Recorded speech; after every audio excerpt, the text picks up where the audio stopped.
Bom, nós estamos hoje em mais um podcast da família Conexão de Alto Valor e hoje o nosso bate-papo é com o Guilherme, esta pessoa que eu estou impressionada, pouca idade, no entanto, com uma responsabilidade, com um senso de responsabilidade muito alto. E aí, o que a gente observa aqui no Guilherme? Que não tem nada a ver a questão cronológica, mas sim a maturidade da pessoa, porque ela está pronta e quais os desafios que ela assume para ela na vida, né? Então, nós vamos conhecer um pouco mais da história do Guilherme. Guilherme, muito obrigada por ter aceito o convite de estar aqui conosco no podcast, contando a sua história, para que todos nós possamos te conhecer melhor. A família Conexão de Alto Valor, ela tem este objetivo, que é conhecer as pessoas antes dos negócios, antes do CNPJ dela. E nós estamos trazendo histórias incríveis de pessoas que, além do trabalho que ela faz, conhecer qual que é a essência, o que ela traz de verdade, de valores, de princípios, e é isso que a gente vai conhecer hoje do Guilherme. Então, muito obrigada, Guilherme. Por favor, conta um pouquinho para a gente de você. Primeiramente, eu que agradeço pela oportunidade de participar aqui, de poder compartilhar minha história, de conhecer esse espaço maravilhoso e essa família Conexão de Alto Valor, que com certeza gera valor para cada um dos membros, e é uma honra para mim fazer parte disso. Sobre a minha trajetória, até eu chegar a virar consultor, vocês nem imaginam o que eu não passei antes. Porque, apesar da minha pouca idade, né, como você falou, mas deu tempo de acontecer muita coisa, deu tempo de fazer praticamente 2 transições aí ao longo da minha carreira. Porque, primeiramente, eu não sou nem da área de finanças, não na graduação, pelo menos. Eu sou biólogo de formação. Essa é a minha área, que ninguém imagina, né? As pessoas ficam chocadas, dá até para fazer meme com a reação delas quando eu conto qual é a minha formação. E o que me fez mudar de área? Bom, é que no caso eu me formei em ciências biológicas quando eu tinha 21 anos, ou seja, foi muito cedo. Eu terminei o ensino médio e logo em seguida já entrei na faculdade. Então, naturalmente, eu ainda não tinha essa visão de mundo do que eu queria fazer para a minha vida. E aconteceu que não era bem o que eu queria. Eu até consegui trabalho na área, coisa que muita gente na época não conseguiu, porque não é uma área que tem muitas oportunidades aqui no Brasil, infelizmente. Mas, ainda assim, eu consegui pegar uma boa experiência tal, nos primeiros momentos, mas não me realizava, não me satisfazia. Era praticamente ficar fazendo exames de rotina em laboratório. Era disso que eu vivia até então. E era a mesma coisa todos os dias. Eu sabia que não encaixava com o meu perfil. Ficar só repetindo padrões, repetindo algo de um sistema que eu não gerava valor. Não sentia que estava transformando a vida de ninguém. Nessa época eu comecei a ler alguns livros que falavam sobre propósitos, sobre realizações e alguns de educação financeira também. Mas até então, em nenhum momento passou pela minha cabeça migrar para essa área. Eu só comecei a estudar um pouco daquilo para mim mesmo, porque eu nunca tive problema de estar endividado. Eu nunca vivi essa realidade. Mas eu vivia, quer dizer, na verdade, eu nunca fui inadimplente, melhor dizendo. Eu nunca deixei de pagar uma dívida, mas já tive problemas com dívidas. Que eu uso o meu aparelho auditivo, até estou com ele aqui nesse exato momento, até mostro aqui para todo mundo ver. Isso daqui é caríssimo. Na época, com o salário que eu tinha, foi uma facada conseguir pagar isso. E me incomodou demais passar por aquele perrengue todo, não saber se eu ia conseguir pagar, medo de perder o emprego. Estava dentro do meu orçamento. Mas não sobrava nada, eu não conseguia fazer nada além daquilo. Eu não conseguia nem sair com a minha namorada na época sem levar o cartão, que era o vale-refeição da minha mãe, que ela me emprestava, porque eu não tinha dinheiro para pagar nada. Essa é a realidade que eu vivia. Então eu comecei a estudar educação financeira para mudar essa realidade, primeiramente. E aí eu comecei a ver vídeos no YouTube, comecei a seguir pessoas da área, tudo, até que eu comecei a gostar mesmo do ramo e acabei comprando alguns cursos. Esses cursos têm gatilhos mentais, né, que fazem a gente sentir que necessita daquilo. Então eu comprei alguns, mas não me arrependo nem um pouco. Teve alguns que eu comprei que não me deram tanto resultado, mas teve outros que sim. E um desses cursos que eu fiz, vários colegas meus estavam fazendo transição de carreira, migrando para o mercado financeiro. E eles eram de áreas completamente diferentes também. Eu lembro que uma era bióloga, assim como eu, outra era médica, outro era, acho que farmacêutica, outra era fonoaudiólogo, ou seja, áreas completamente diferentes e que estavam fazendo transição e estavam se dando bem, estavam conseguindo remunerações melhores, boas oportunidades no mercado. E eu pensei, por que não eu? Já que meus colegas estão conseguindo, né, com esse mesmo conteúdo, eu falei, vou tentar também. E foi o que eu fiz. Eu resolvi tirar minha certificação. Eu tenho certificação de analista CNPI, que é Certificado Nacional do Profissional de Investimentos, para quem não conhece, que é a certificação que permite que eu faça recomendações publicamente de ativos, até de bolsa de valores. Se eu quiser recomendar ações, fundos imobiliários, eu posso fazer isso. Embora tenha muito influenciador que faça isso sem ter certificação, né? Mas no caso, se eu quiser, eu sei que eu sou fiscalizado pelos órgãos competentes e não tem problema nenhum. Eu tenho regras a seguir em relação a isso. Eu não posso comprar algum determinado ativo e depois vir a público e recomendar para ganhar nessa valorização, né, e vender mais caro porque o preço subiu. Eu não posso fazer isso porque tem fiscalização que me pegaria. Então, eu tenho que ter esse cuidado. E aí eu tirei essa certificação e logo em seguida recebi a oportunidade de trabalhar numa corretora. E como eu não tinha experiência nenhuma na área e era uma vaga que não exigia experiência, ok, eu decidi aceitar, mesmo sem ter treinado nada, porque eu fiz a prova e já comecei a trabalhar. Então, eu tive que aprender tudo na raça. Foi terrível, assim, no primeiro momento, né? Eu achei até que não ia passar do período de experiência. Mas consegui gerar alguns tipos de valores com uma sala de investidor que tinha lá, que eu prestava suporte aos clientes, e isso é uma coisa que eu sempre me considerei bom em fazer, em dar suporte para outras pessoas. Mesmo até então isso não sendo de fato minha profissão. Porque até quando eu estava no laboratório, toda vez que entrava um estagiário novo, eu que ficava responsável por treinar esse estagiário. E acho que os meus chefes da época já enxergavam que eu era bom nisso. E aí, na corretora, acho que foi isso que me salvou no primeiro momento. Não era os resultados com operações do mercado, porque isso no começo era péssimo, porque eu não tinha experiência nenhuma. Mas em dar suporte para os clientes eu me virava super bem. E aí eu fiquei um tempo na corretora, peguei uma boa experiência do mercado financeiro, entendi como funcionava, e era na Faria Lima que eu trabalhava, então é o coração do mercado Olho financeiro. do furacão, né? Exatamente, né? Então, se eu sobrevivi por mais de um ano na Faria Lima, então é porque realmente eu levo jeito para essa profissão. Só que mesmo na corretora, ainda não tinha o foco de ter contato direto com o cliente. O que eu fazia? Eu passava recomendações e os assessores repassavam para os clientes. Ou seja, eu não sabia se o cliente estava tendo resultado ou não com aquilo que eu recomendava. Não é uma coisa que de fato me realizava ainda, por mais que eu gostasse mais do que da área anterior. Então eu acabei saindo da corretora. Foi em fevereiro de 2023 que eu saí. E, e eu decidi virar consultor. E mentor também. São duas coisas que eu gosto de fazer. Eu gosto de ensinar pessoas a investirem, mas além disso eu também decidi virar consultor. Porque a maioria das pessoas ela não quer aprender a investir, ela não quer pagar por isso.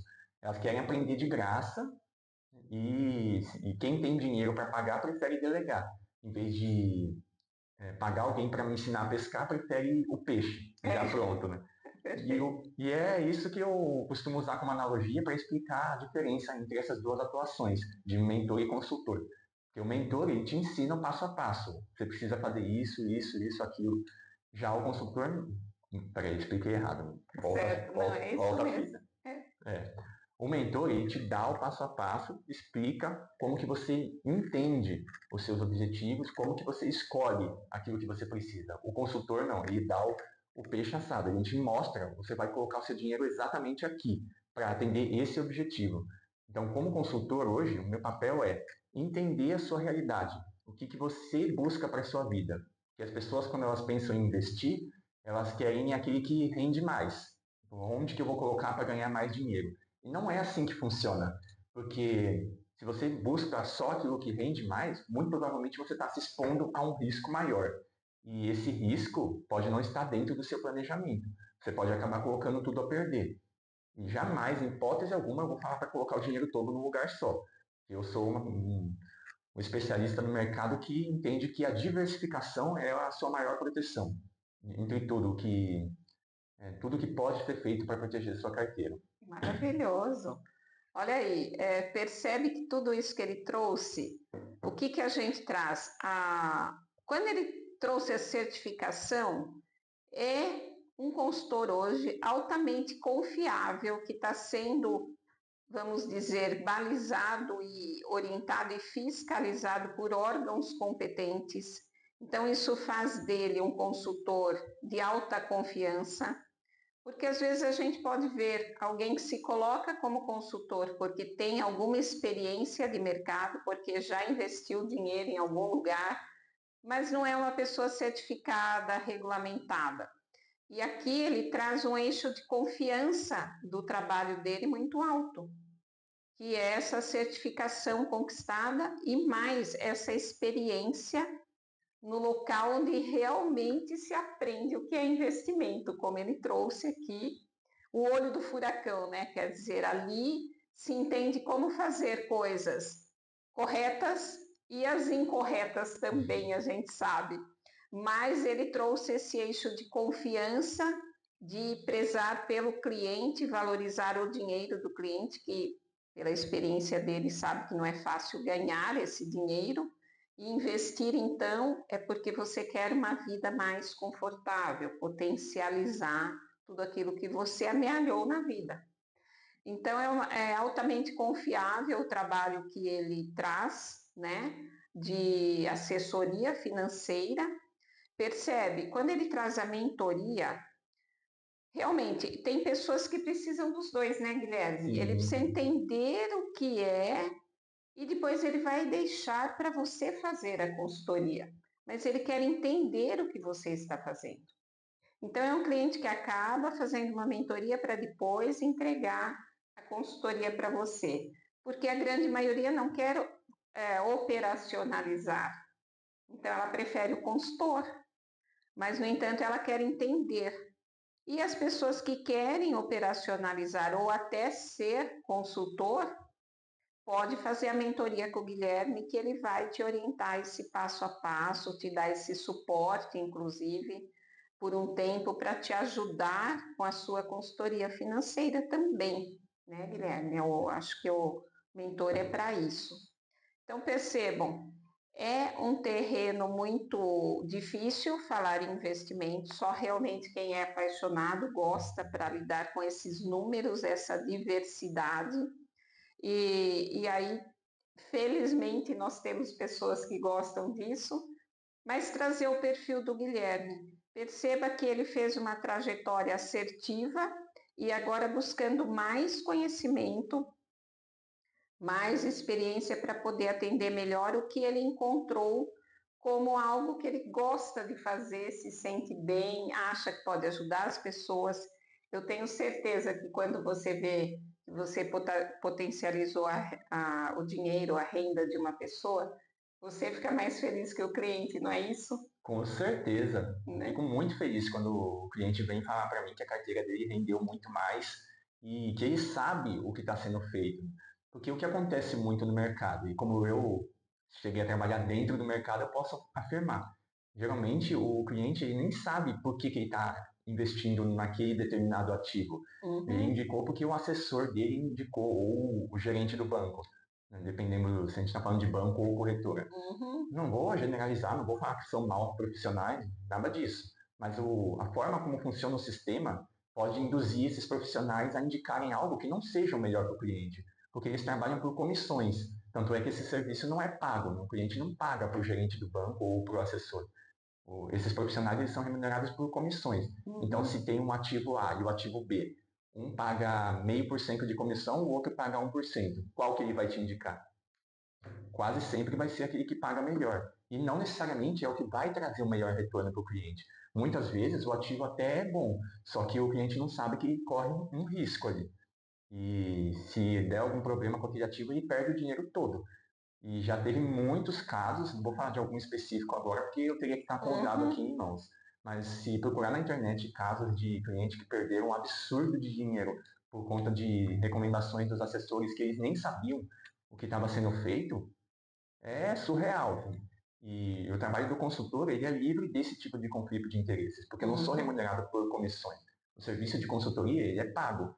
Eu cobro um valor que eu acordo com o cliente antes, e uma vez que ele decidiu fechar, ele me paga o valor e eu busco dar o melhor retorno possível para que ele Perfeito. me indique para outras pessoas, para que ele Uhum. continue comigo, que é como qualquer negócio funciona, né? Se a gente não Isso. gera resultado, a pessoa não vai continuar.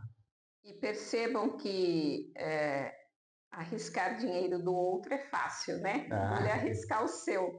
E aí, tendo a consultoria, isso minimiza.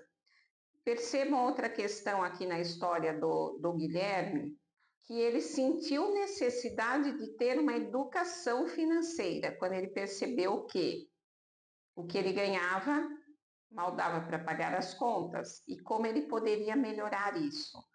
Então, acho que a educação financeira é algo também que na consultoria ele acaba permeando essa questão de onde você colocar o dinheiro e como você organizar, né, a sua vida financeira.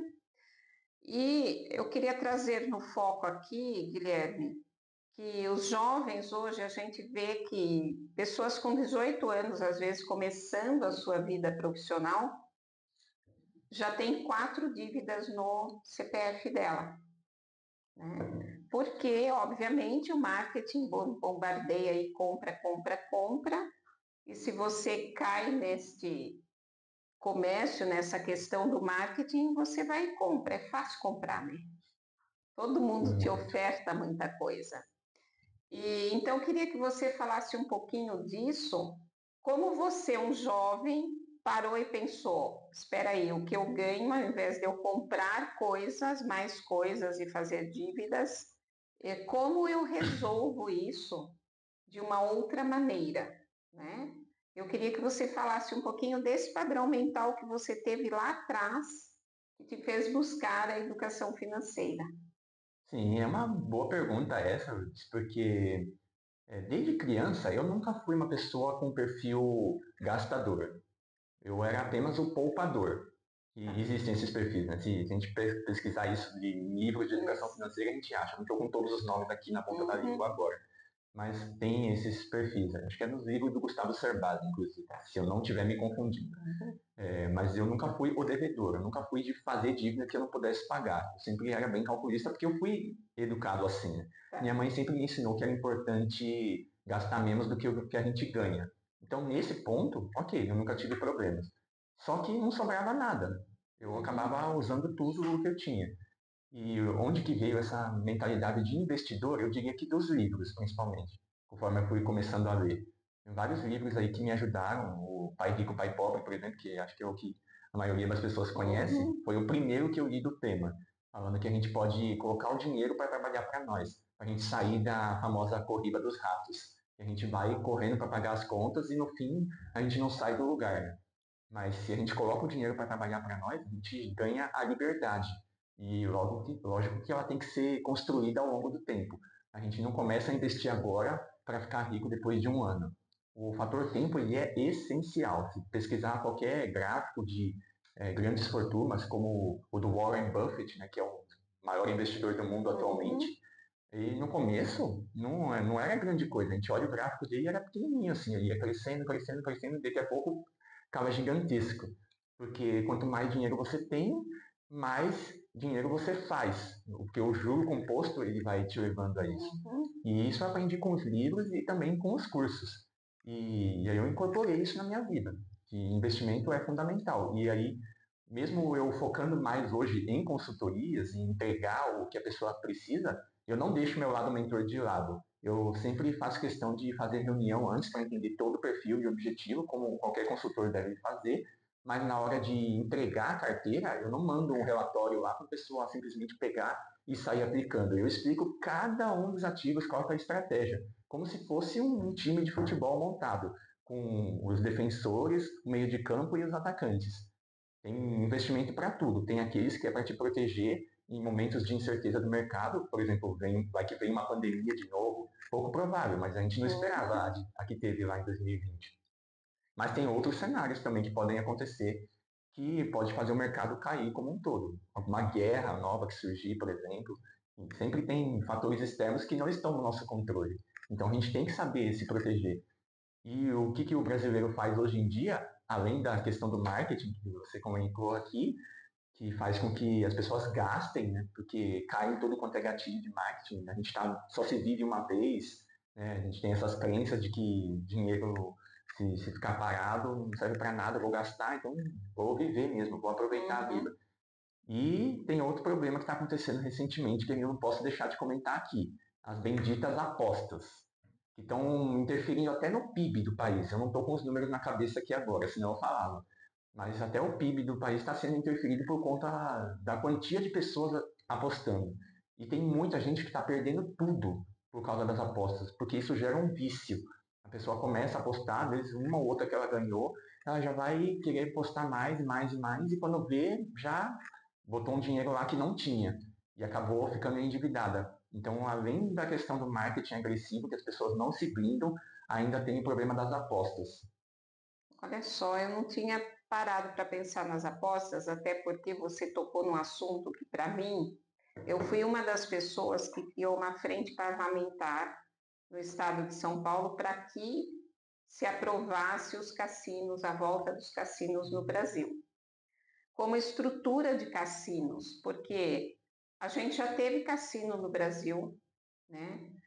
A gente tem cassinos hoje, se você pegar Las Vegas, pegar aqui no Uruguai, que tem cassino, nos próprios cruzeiros marítimos. A minha visão de espaço como entretenimento, ela traz recurso, traz renda, traz oportunidade de trabalho para muitas pessoas. Então, o cassino, quando ele é visto como estrutura física, ele gera muitos benefícios para o local que ele está.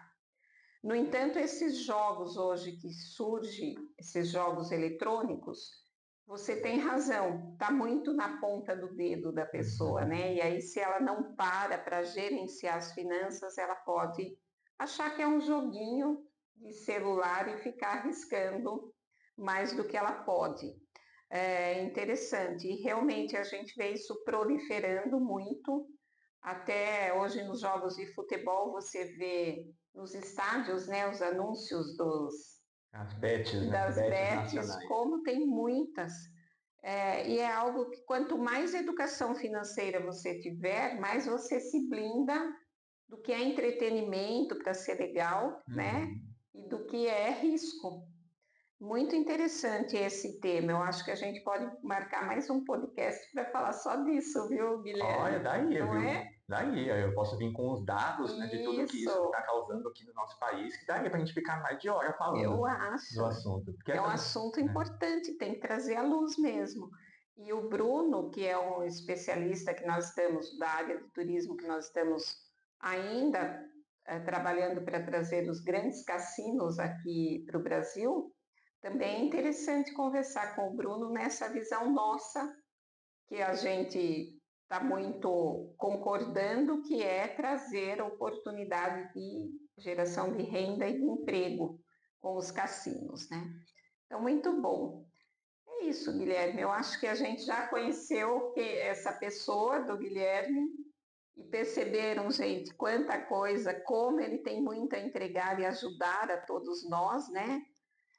Foi um prazer enorme conhecer você neste podcast. Terão outros que tem muito assunto aí para conversar, né? E eu queria que você deixasse um recadinho aí para quem está nos ouvindo nesse podcast. Primeiramente foi um prazer ter participado, eu gostei muito e fico até feliz em saber que haverão outros, Isso. porque foi uma excelente troca de experiências, de oportunidades, e é sempre bom levar esse legado que eu quero para a minha vida, de levar a educação financeira para cada vez mais pessoas, né? Seja como consultor, seja como mentor, ou um palestrante, né? Como eventualmente eu ainda espero me tornar. Isso. E conseguir fazer com que as pessoas se conscientizem dessa questão, de que o dinheiro ele é uma ferramenta importante, ele não é algo ruim, não é ruim ter dinheiro, ele é uma ferramenta, pode ser usada para o bem ou para o mal. E a gente, se souber usar o dinheiro da maneira correta, a nosso favor, ele pode nos proporcionar liberdade. E se a gente tem liberdade para não ter que trabalhar pelo dinheiro, mas sim fazer o dinheiro trabalhar por nós, a gente pode focar em trabalhar apenas para aquilo que nos realiza, que é uma coisa que eu busco para a minha vida e busco deixar como legado também para que cada vez mais pessoas vivam seus propósitos. Consequentemente, a gente pode ter um mundo muito melhor. Que lindo, olha só, que recado incrível. Muito obrigada, Guilherme. Foi uma honra Eu que te receber agradeço. aqui.